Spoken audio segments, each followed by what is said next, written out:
Flatfoots and Fools, a podcast about detective games. I'm Andrew, and joining me today on this trip back into the spooky doorway is John. Oh, I'm John, also called Mav. And today we are going to be discussing 2021's The Darkside Detective, A Fumble in the Dark by Spooky Doorway Studios. This is a sequel to a game we just discussed recently. So, what is this game, John? It is a point-and-click adventure in an 8-bit format. A lot of references to pop culture. It knows what it is. And spoiler ahead of how I feel about it, it is a delight. Yes, completely agreed. And this time, I did not make the mistake of playing this game on a 4K monitor. I instead played it on the Steam Deck, and I will say, much better intended experience. I also played on the Steam Deck. I didn't shoot myself in the foot on that one like I did last time. So this is the second game, as far as I can tell, from Spooky Doorway. The first was The Darkside Detective that we covered previously. The studio is working on another game, but it is not in the Darkside series. It's something else, and we'll find out more about that over time. So in this game, we return to playing as Detective McQueen with your trusty sidekick, Officer Dooley. And this game picks up where the previous one left off, with Officer Dooley stranded in the Darkside. Darkside is their parallel world, right? Yes. It is an alternate version of reality that tends to have a lot more Cthulhu-style stuff going on. But also, it seems to be a functional routine world. So while there is what we would consider eldritch horror, that's just everyday life over there. Talk about how that fits in and everything in a little bit. Oh, yeah. The story parts for the spoiler zone. But mechanically, I really enjoyed this game. It has a lot of little puzzles. The main structure of them is the standard, what I guess you call inventory-based puzzle from point-and-click adventure games where you're running around finding items and using them to progress past puzzles. There's also a sprinkling of other types of puzzles throughout the entire game, which I appreciate because they provide a nice little sense of variety and generally don't overstay their welcome. They're all different, too. They're all little puzzles, a little different. Nothing too heavyweight. Yeah, and didn't get stuck too much on this game, a little bit here and there, and usually it was always because I missed a hard point. I didn't know that there was a thing I could investigate to pick up an item or do an interaction. And I found out later there's a way on, at least on PC, that you can push a button and all the hard points on a given screen will light up. I'm not sure if that existed on the Steam Deck. Wait, what? I can only go back in time. Mm-hmm. So that probably would have helped me there, though it still would have been a challenge because some of the sections you're in are, 10, 12 different screens, so you would have had to check each one. It's true. This one had a lot more real estate than the first one. Oh, yeah. I'm fine with missing some of it. I feel like my ideal puzzle game is where, 10% of the puzzles feel out of my league. Yeah, it's just a guideline in my head, but it's always nice to have a few that feel like they're smarter than you, because otherwise it can feel too easy. Is there anything else we should let people know about before we launch into the spoiler zone? How long did it take you to beat this one? I don't remember. Not too long. It was like a couple of evening sittings on the Steam Deck. I feel like this one was significantly longer than the first one. It looks like on Steam for the first Darkside Detective, I have about 4 hours, and for this one, it was 9.5 hours. So this one was significantly longer than the first. Oh, for sure. The first case is way, way longer. Yeah, I have about 10 hours for this one. This game was significantly longer than the last one. This is probably because there was a lot more ground to cover. There was a lot more walking around the town, the different areas. Did you get all the achievements for this one? Oh, not by a long shot. I looked afterwards and I had no concept that was even a thing. Looks like I'm short 5 if I go back and try to 100% this one. And I did 100% the last one. There was a couple that you could have missed in the last one. Yeah, I only got 17 out of 30, so I definitely missed a bunch. One of some of the more obvious stuff. Now, it's like I didn't read all of the plaques in the Botanic Gardens. I didn't poke McQueen 50 times, stuff like that. I did that one. I'm not going to lie. Every time I moved the screen, I just clicked on it 5 times. But this one had more achievements based on, did you touch everything? Did you poke at everything? That was a little bit different. I definitely missed that. And there's quite a few hidden ones as well. There's stuff on here I'm looking now. I have no idea what those achievements mean. And I'm like, cool, that's good. I'm not going to check out what they are yet. I don't know if I'm going to go back and play this one, but we'll talk about that. All right, let's just do it. It is now time for the spoiler zone. You have been warned. So we start out with case number 1, missing presumed Darkside. You are Detective McQueen. Your sidekick Dooley is in an alternate world, and your goal is to find him. We started like 1 year later. Yeah. I'm kind of sad about that. Like him being gone. Like you went a year without your buddy. Yeah, so you see some time-lapse flashbacks of trying to find Dooley and not usually succeeding. Then, McQueen being lonely. Your Darkside department has been shut down by the mayor. But that never stops a good detective. And so you end up attempting to rewire a switchboard to phone to the other side and find Dooley. So you get to run all over the city. The setup for this one is you get to the switchboard and it's in the process of being demolished, and all of the key components have been ripped out and sold off. So then you get to run around 6 different areas with multiple locations in each, trying to find all of these parts. And this one took me a little while to get a good start on, but then once it started rolling, it worked. So I sort of had to go to all the different locations to figure out, all right, where's the first couple of things I can pick up to start the trade process? The beginning was a lot easier, and then somewhere along the middle, you're just like, what? How does that make sense? Yeah, there was a couple of those.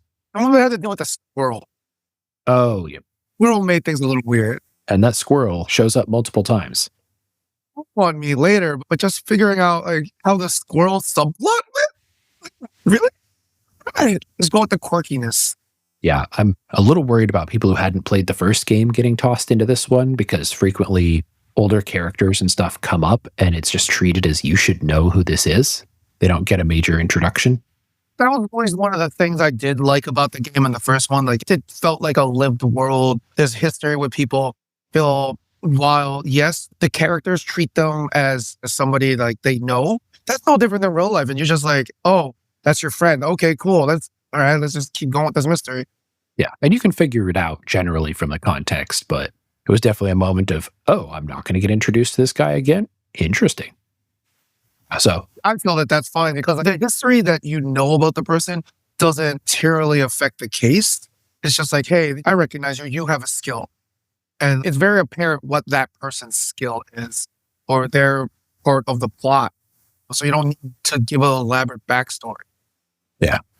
And this one generally had fun. The getting to the switchboard rewiring, that took forever for me to do on the Steam Deck. I don't know if that took you, like the actual part where you're plugging in and out all the cables to dial the different numbers. It was fine because I used the touchscreen for that. Ah, okay, that worked well. I was trying to use the controllers and that was slow. Yeah, if you use a controller, it's slow. But you use touchscreen, it's like bloop, bloop, bloop, bloop. I should have done that then. That's on me. You live and learn with the technology you got. That's like one of the differences between all the different ways of playing. Other people play this thing on the Nintendo Switch. It's on PC. And you got to remember to use the tools you got, the special technology, whatever you're using. Through that. And this was a long introduction case, especially compared to the last game. It was a long case, yeah. But eventually, by the end of it, you get Dooley back. Yeah, you got to go through a lot of the town and, again, felt like a world. It's nice. And now that you have your trusty sidekick back, you get to go to the retirement home and check in on his grandma. Well, first, the Darkside Division gets reinstated, right?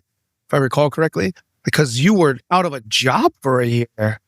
Yeah, so you're definitely on just general investigations. I think the Darkside Division itself gets reinstated a bit later. I'd have to double check. Oh, yeah. Yeah, exactly when it does. But yeah, at the end of the first case, you're back to being a buddy cop movie. And your first buddy cop movie incident takes place at the retirement home. So as one does, as one does. Yeah, this, I think, was the hardest case for me from a puzzle and logic perspective. For whatever reason, my brain was not on the same wavelength as the game. I expected so much more because of the different scenarios, different locations in a retirement home. Like climbing around to the roof, I expected things to be different. The little gazebo things, I was like, this is going to be a big deal. And it was, but not at the time where you had access to that portion of the map. Yeah, and I missed that you could just click on an item in your inventory to get a description and a conversation about it. Ah. And that provided a large amount of breadcrumbing towards where you were supposed to go. And I figured it out a little while later in the game and realized afterwards, oh, I'll bet this would have helped out a fair amount. Yeah, there was just some stuff where it was like, wait, why is this the solution here? No better than the squirrel puzzles. Squirrel puzzles weird from the first mission. Yeah, that one I ended up stumbling into accidentally. I had less trouble with the squirrel thing, but not because my brain was a lot better about it, just because I happened to be like, oh, let's just try this, and it worked. Talking about the subplots, like the main plot for this one, the Twilight years, like all these little breadcrumbs that somebody's a vampire. Then the twist of the ending was relatively wholesome. Mm-hmm. Yeah, it turns out that there's a vampire who shares his emotions with everyone around him, and he's having, what is it, a midlife crisis? Becoming famous and everything else like that. And he's just like, I work at a retirement home. This is my life. And he's got a case of the SADS. Yeah, and he ends up sharing that with all of the residents who start having a new midlife crisis and getting into all sorts of entertaining shenanigans, squirt gun fights, jousting on the roof. On the roof. Over a woman, right? Yes. Yeah, fighting for her heart. Very Camelot. They're in their wheelchairs with brooms or something on the roof, which brings up multiple questions like, how did you get your wheelchair onto the roof? Don't think too much of it, man. Priest from the first game comes back. Yes, and he's holding a rave. Yeah. Yeah, you didn't know him in the first game, but I think you get the water gun from him, so that's a recurring thing, but it still makes a certain sense even if you didn't play it. Yeah, and as soon as the puzzle with him, it's like, oh yeah, there's something here that looks like a cross. I'll bet we're going to need this with him. Like you do get an idea, like because you see the priest, you see the water gun, he's going to turn that water gun into holy water. But I feel like that's a trope, and you can see that one coming when you see a priest and you see anything dealing with water. You're like, that thing's going to be blessed. Yep. Super soaked because ain't afraid of no ghost. Yep. So you get to have him do an exorcism to get him out of the way of a door you need to get through. Yeah, very fun to have this one wrapped up, but definitely the one that my brain just did not click with. I like this one for the wholesome value of it. The ending of the story is that all the people in the retirement home really appreciate this emotional vampire.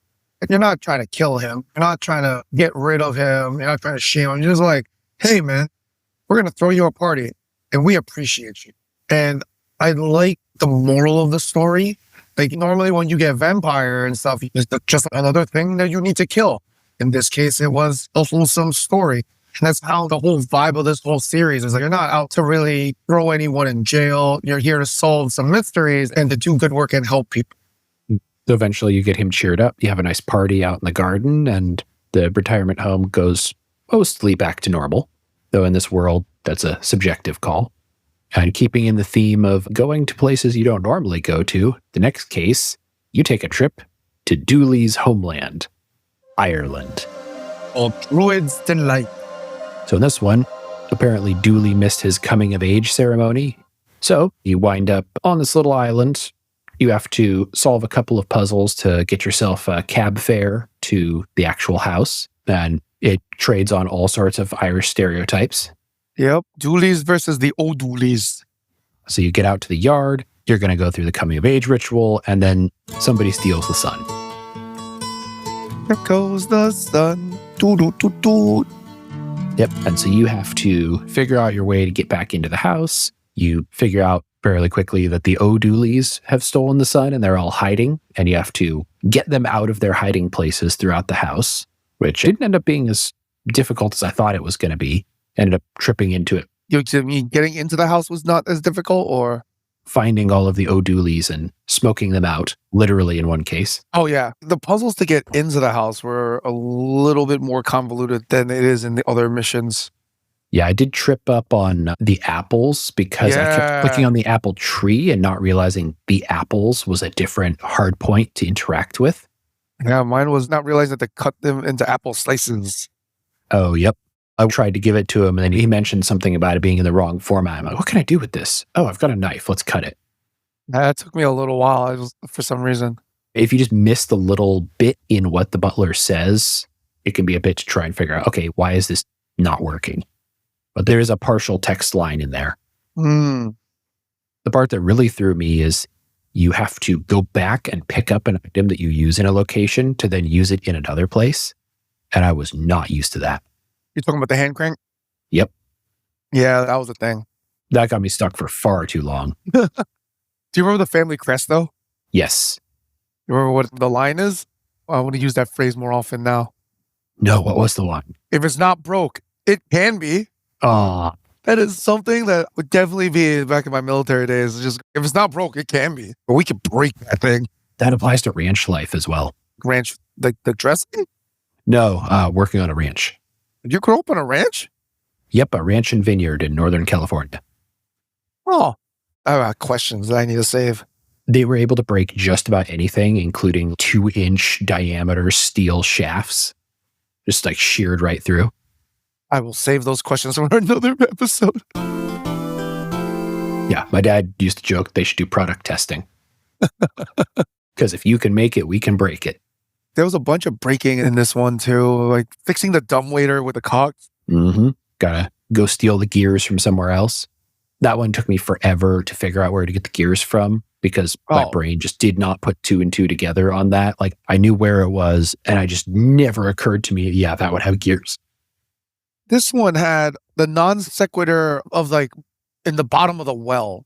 That had nothing to do with anything, right? Like that was just random. Yep.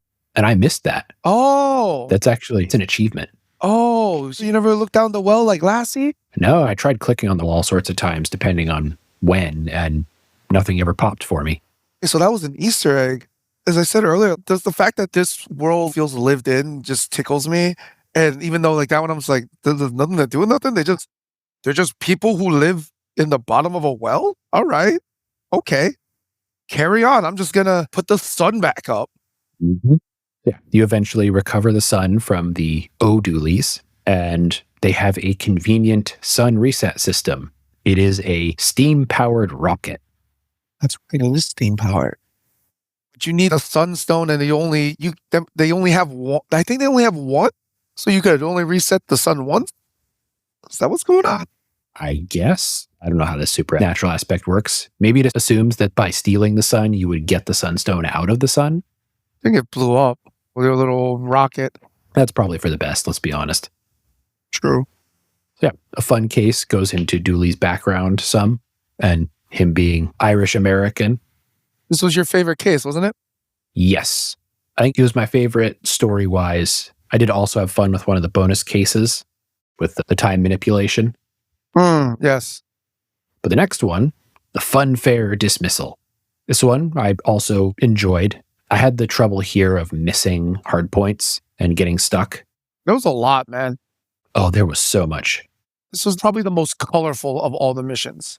Yeah. So you head to the fun fair. I forget, are you called there specifically? Yeah, there were blackouts and stuff. So you're actually there on a mission. Yeah, you're trying to find out the source of the blackouts. You end up starting out by getting into Clown Court and then running a robot elephant and crashing it into a merry-go-round. And all of that's just to clear the way over so you can get to the Ferris wheel. And you quickly find out, all right, there's a evil-looking clown teleporting over from the dark side, and people are being teleported from your world to the dark side. They just disappear in a pile of clothing, and you've got to try and figure out what's going on with all of this. And in a reference to Back to the Future, you quickly find out that if you can get something moving up to 88 miles an hour, then you can go to the dark side. You also need the help of Nicholas Tesla. Yeah. And the thing you get moving up to 88 miles an hour is the Love Boat Swan Ride. Yeah, this one I got stuck where you had to get the cable from underneath the car, the licorice cable. Oh. Yeah, I never saw that the licorice cable was clickable. So yeah, you get Nikola Tesla's giant Tesla cannon and use that to overcharge your swan boat and zip your way over to the dark side. This is like the first time in this game you get to spend time in the dark side, right? That's this mission? Mm-hmm. Yeah. Yeah, you end up in like survival game show. Running Man. You ever watched the movie The Running Man? Yeah, it's that. Yeah. That's what the yellow jumpsuit's in reference to. I have not seen this one. It's an Arnold Schwarzenegger movie. So you end up over in the dark side. That was a bit stressful because they've got this giant clown seemingly trying to kill you. This one, I had the most trouble with the mini games. Really? The hacking mini game really, it was okay for a while, but for me, it felt like it really outstayed its welcome. I play a lot of these, so it felt familiar for me. And by the end of it, I was like, please, can we just be done with this? How did you enjoy this case? I liked it because you got to see like how the dark side is. You only really spend time in the dark side in the first game, and you only have one screen, and you're only interacting with maybe 4 or 5 characters in the first one. This one, like, you are going through like their version of a case or their version of life, and they're pressuring you. One of the problems I have with this mission, though, is the pressure of certain things. Like when you get dunked into the water and your box is filling up with water, you feel the pressure because intellectually you're like, there should be a timer on this. But this game doesn't run like that. A point and click adventure of this style won't let your characters die. It's not like the old Sierra King's Quest games where the prince can die and you have to start the game over at the last checkpoint. Like, Yep. even though that your character's about to drown, the water level never actually goes up, and felt cheated a little. Oh, yeah. I can see how that would be done. And you're like, I'm rushing. But you're just like, wait, I don't have to rush. Like, this game will wait for me to catch up.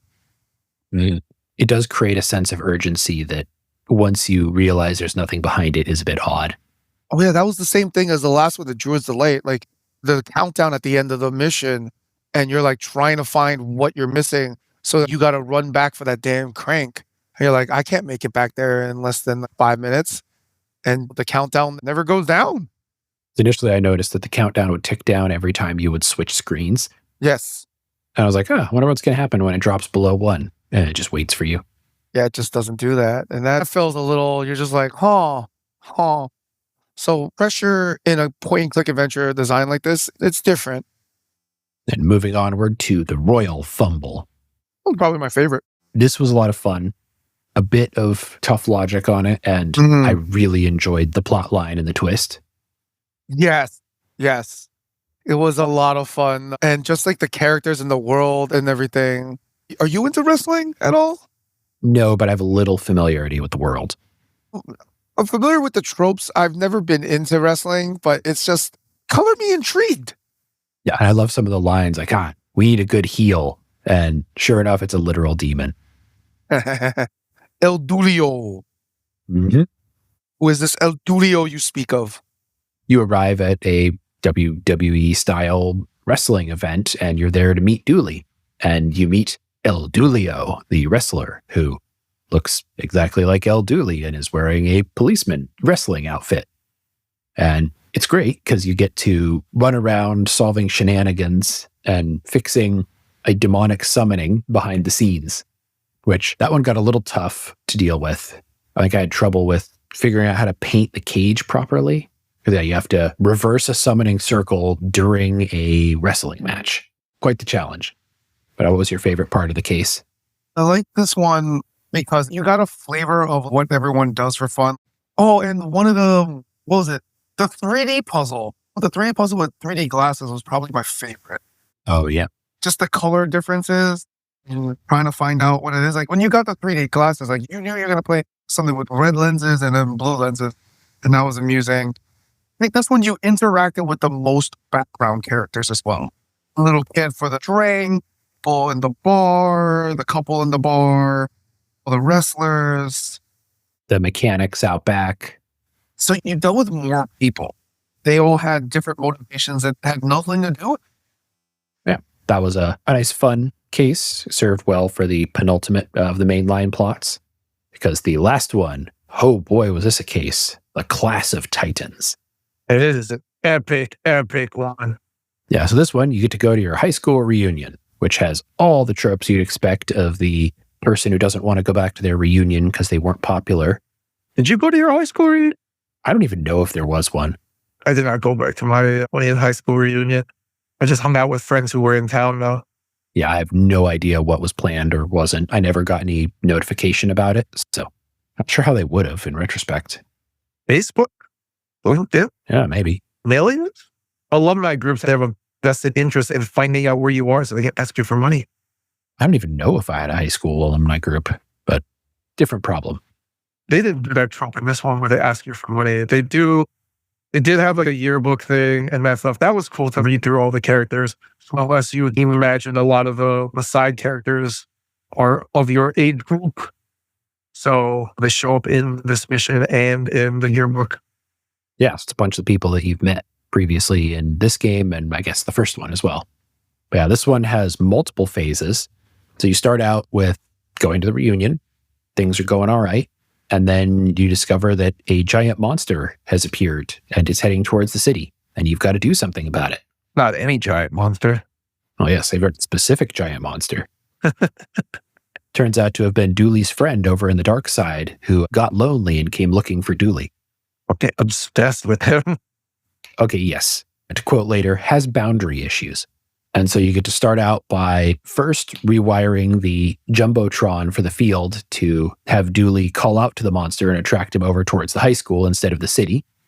So that is a large amount of work to do. And you get a surprisingly poignant performance out of it, which I was really not expecting. Oh, yeah. Yeah. It was like a whole production with like lyrics and everything. Also, the music in this game is just, it really does help set the vibe. Yeah, it's very good at what it sets out to do. And then once the monster starts heading for the high school, you then need to figure out how to shrink him from Godzilla size down to something more manageable. And that turns into a whole escapade as well. I ended up getting stuck on that a fair amount. I just did not put together that, yeah, if you need a large cannon barrel type thing, you just got to call up Nikola Tesla. From the old mission. Mm-hmm. But also one puzzle that was, now that I'm looking at like the items list and stuff like that, did you ever learn how to develop film? I did not learn how to do that, but I know the bits from movies, and this felt like developing film from the movies. Yeah, like knowing how to develop film made this puzzle easier. Like I developed film when I was in high school, so like I knew what I needed to do just from like life experience. I knew I needed to be in a room. I knew I needed to have a red light. I knew I needed chemicals. Thank God you didn't need to know exactly what chemicals it is. I do not recall what those chemicals are. Yeah, but agreed. I wonder how other people like who don't know how to like how develop a film, like is it more difficult? I wonder. I'll have to ask my nieces and nephew. It's not too bad. I think they tell you too what you need to do. Yeah, so you try to develop the film, and each thing that you're missing in order will get pointed out to you. Like for me, I was like, okay, what did I do? Be like, there's too much light, so you need blackout curtains. Yep. So then figured that out, and then it was like, because I had the red light, I figured the chemicals go in the tray. But yeah, I missed the blackout curtains. So it said, oh, there's too much light in here. You need to block the window. And I was like, oh, okay. And based on what I had in my inventory, I could do that. So I think like as long as you've seen film developed in movies or TV shows, that'll be enough of an idea that you'll be at least on the right track. And obviously that's a very simplified version. So eventually you lure Dooley's friend monster over, and the machine you use to shrink him also shrinks everybody back to their high school form. It's a time machine. Yeah. You reverse like the state of time for the beings.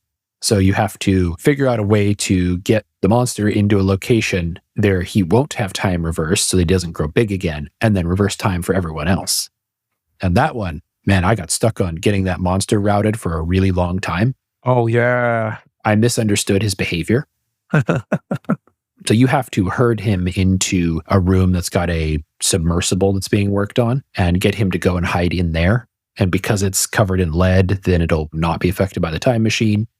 I had a problem where I got him to the room, but I assumed he would continue down the hallway. So I had someone blocking the hall. And I'm like, I don't have enough people to have someone shut the door when he runs into the machine. And the game's like, you can't progress unless someone shuts this door. Finally, when I looked it up, I realized, oh no, his default behavior is not to continue down the hallway. It's to run into the first available room. So yeah, that stuck me for a while. Well, it took a lot of trial and error for me. I tried the trial and error and still wasn't getting it. And it was because my assumption about the behavior was wrong. Well, amusing though, it was sufficiently different. And it's amusing because you trap him in the submersible, chuck him in the ocean, where he goes down to the bottom of the ocean near the city and meets with the Loch Ness Monster from game one. The Loch Ness Monster kept showing up in the background of stuff. It was in the TV screens when you went to the dark side in that little Running Man part of the way. I noticed it because like Nessie's great. Mm-hmm. The fun recurring character. It just tickles me. That was it for the mainline cases. And at the end of it, it's like that's when they get reinstated, I believe. Yeah, so they get the Darkside division. The McKing and the mayor decide that, yeah, things were running generally better when your little division was doing whatever it is you do. King is the ace detective who is the husband of the mayor. Yep. And if you ever do anything good, he takes credit for it. As narcissists do, yeah. Yeah, real great guy, yeah. Mm-hmm. And then the bonus cases. I thought the first one was very entertaining because of the new twists they do. So you start out, you get a complaint call that there's a bunch of ghosts outside somebody's place. And it turns out somebody has stolen one of the tickets from the ticket machine in the afterlife. So they're no longer processing new dead. So everyone who dies just gets to come back to the world as ghosts. And they're all mad about it. It was called The Ghosts of Christmas Past. And you end up heading to the afterlife to try and sort things out, where you meet with Charles Dickens, the Grim Reaper. Oh, that's who that was? I'm pretty sure that's what it's supposed to be. Okay, I forgot about that. And the part that I really enjoyed is you end up in a room that has portals that go to different times in the same location. And so you get to try and solve a puzzle by jumping back and forth through time within the same area. And I had a lot of fun with this because it lets you manipulate things in the fourth dimension. Yeah. So be like, oh, we need some wood here. Well, we need to plant a forest a long time ago. So you'd get an acorn and then you travel way back in time and plant the acorn and fertilize it. And I'm sure that would have outstayed its welcome if it had gone on too long, but just having it for one case was a lot of fun. And they were also kind enough to start locking portals once you had done everything in them. So if you finished an era, you got all the items, there was nothing else to do there, it wouldn't let you go back into that one, which helped once you were getting a ways in. Yeah, it made it easier to figure out what else you needed to do. Yeah, so I think that was very fun in this constrained setting. Is there anything that really slipped you up in this one? Before hitting the time part, I got stuck in something. I can't recall what it is now, but I remember getting tripped up in the early part of this case. Me, it was the termites, because the termite thing showed up like in the later time, and I didn't realize I had to go back. Like I kept trying to interact with the termites where they are, not where they should be. That one I had to take a little bit of a jump in logic. Yeah, that bit was tougher. I ended up stumbling into that because you have to set up multiple things. Really enjoyed the improvised battery though too. I don't know why. Yeah, finding all the bits for that took a little while. Understanding how like batteries work and stuff, that was fun. And yet, no, you can't really do that. You can't make a battery to like power a light like that, but still. Yeah, a good case of that. That's not really how that works, but kind of. Yeah. Then the next one flew into the cuckoo's nest. This was a fairly short but sweet case where you go to the botanical gardens and you need to help a thunderbird get its lost chick because it's accidentally grabbed a boy instead. This one was a short one. That's all right. Is this the one you get to see the Dooley family again? I think so. Yeah, you get to see the Dooley family again. And then you gotta go. Mm-hmm. It's his kid, I think? Yeah, you got to rescue a little bastard. Was me. Good name for the kid who gets kidnapped by the thunderbird. This one's pretty short. Yeah, nothing getting too blocked on. And then the last one was more of 3 separate small cases all rolled up called Tales from the Dark Side. You could tell that neither one of us really cared about the one flew over the cuckoo's nest. Yeah, like it was fine. We're like, yeah, it's a mission. It was fine. It was a mission. It was short. Yeah, it didn't have anything that really stood out in my memory as, yeah, I liked this. Agreed. But on the flip side, nothing stood out as this was terrible. I remember it for how bad or long or boring it was. It just worked. It's like a bottle episode. Short, sweet, nothing special. But Tales of the Dark Side, hands down my favorite, because you got to not be McLean or Dooley for a little while and just, you get to feel the world again. And again, that's one of the things I love about this series. It was cool because you got to play as other characters. You know, a set of 3 short stories, I believe. You start out as, what are they called? Not the Wolverines. What are they called? The Blood Wolves. The Blood Wolves, yes. How do you forget that name? Life. Fair. You get to talk to McLean. You get to talk to the detective. You get to see him from the outside. Yeah, because you're at a Little League game equivalent. And you spend your time trying to figure out how the other Little League team is going to cheat. because they are the sea hags who you have met previously in, I believe, case 1. Yeah, they made cookies. Mm-hmm. So you can tell it's a rival scout troop who worships the Ancient One. Oh, that makes sense. Yeah. That's why they make cookies. Oh. Yeah, it's the evil Girl Scout troop. You were supposed to save a mermaid or something. So mermaids canonically exist in this world. Yep, a siren. Oh, yeah. Not surprising, though. Mm-hmm. So you get to liberate her, mostly by dumping her in a canal and sending her out of the bottom of the dam, which then brings up the question of why are you playing a Little League game on a dam? Yeah, quite the party. Second case was in the dark side itself. Was it? Or was that the third case? Well, second case, you're in the dark side. You're playing as your dark side counterpart. Yes, but the smart one, you get to play as Officer Ghoulie. And so this one, something didn't work for me with the interrogation cell part of it. The cocktail part worked fine, but yeah, the interrogation cell, trying to make the connections, because I think you had to do it in the right order. Yeah. Or not order, but you could use A on B and get nothing, but if you used B on A, that was something. So at one point, I went through and tried every single thing on another object, and it didn't unlock all of the options. And I'm sitting there wait, what could possibly be going on here? It is faster when you use the touchscreen, by the way. Oh, yeah. That wasn't the problem. It was just, it's because the transverse property didn't work. That really threw me. But yeah, I had fun with making the cocktails. And the factory took a little while, but not too bad. The portal controls. I definitely just wandered into most of the portals just to see what they were. Oh, yeah. That was fun. I had a problem with the cocktails. That one I had to look up. Yeah. That mostly ended up working because eventually I was sort of able to figure out what he was saying in terms of clues. But going through the portals was a lot of fun. You had a reference to Evil Dead. You got to see some of the characters in other places. That was fun. What was the last case on this? Was the last case is when you play as Roxa, longtime character. Yes, it was the Fisher King. That's what it was.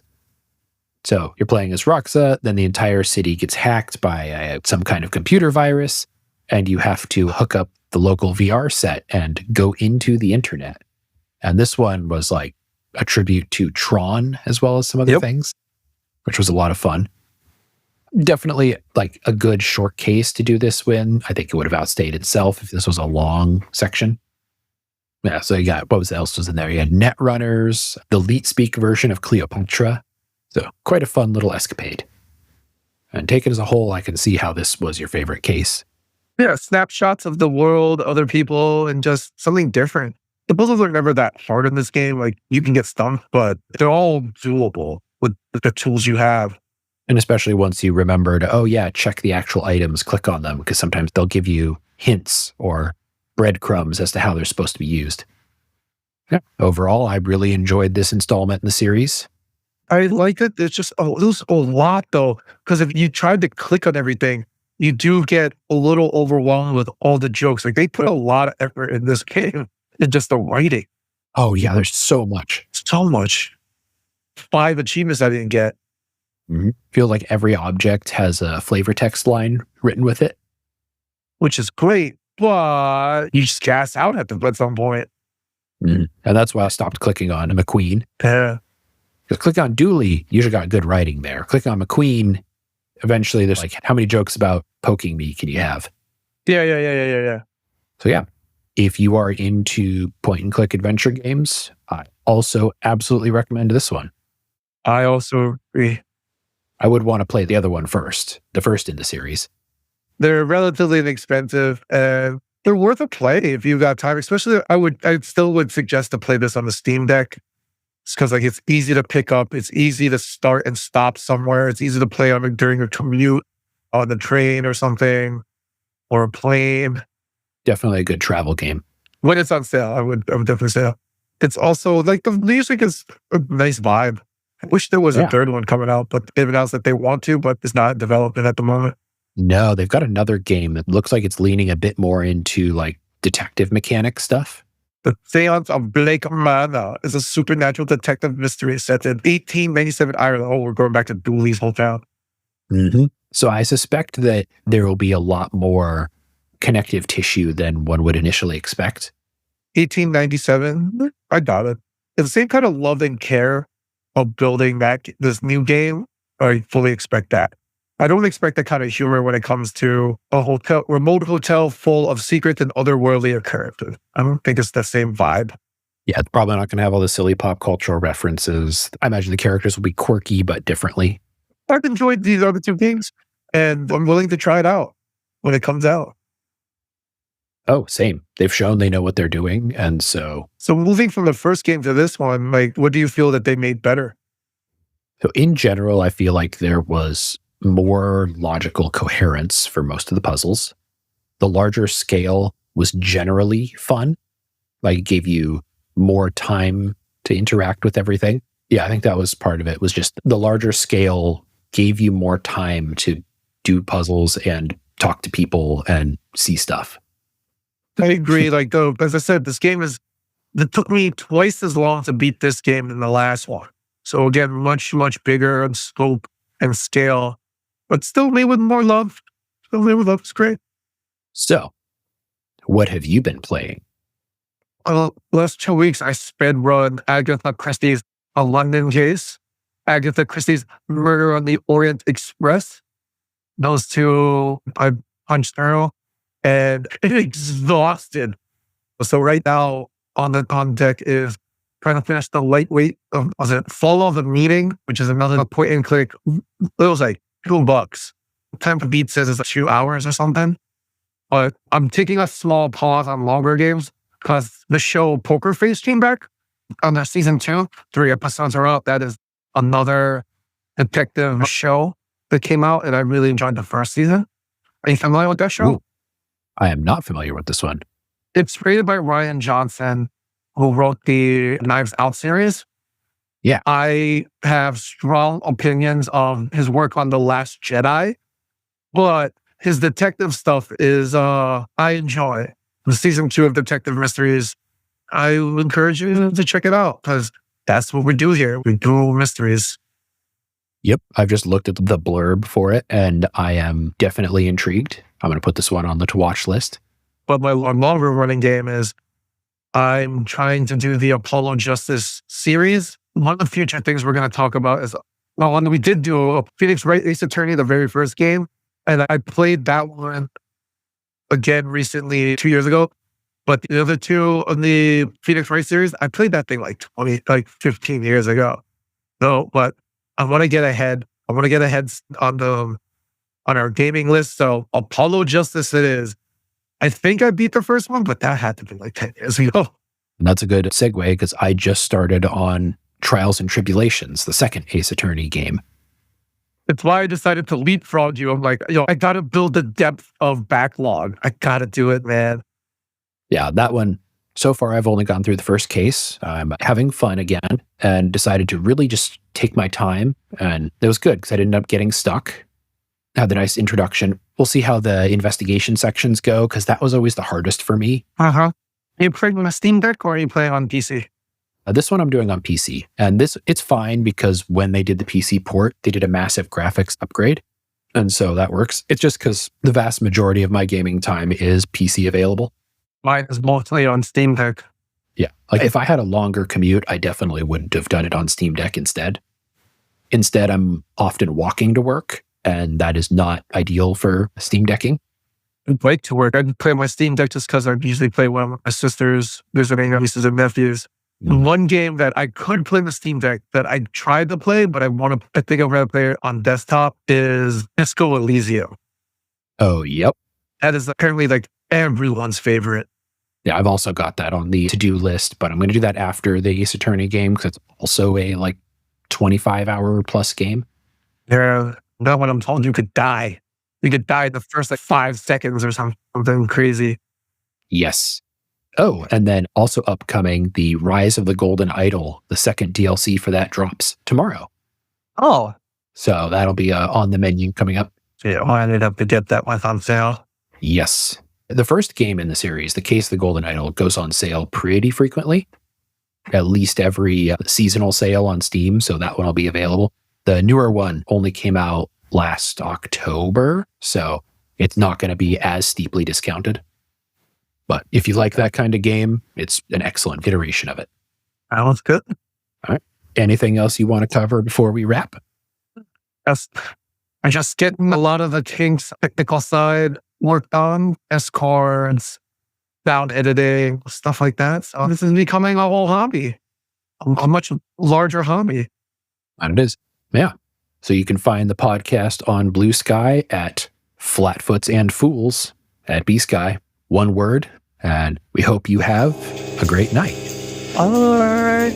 Podcast is edited by Peter Crevier. Podcast art is by Lolita Gross. Music by Antonic Music.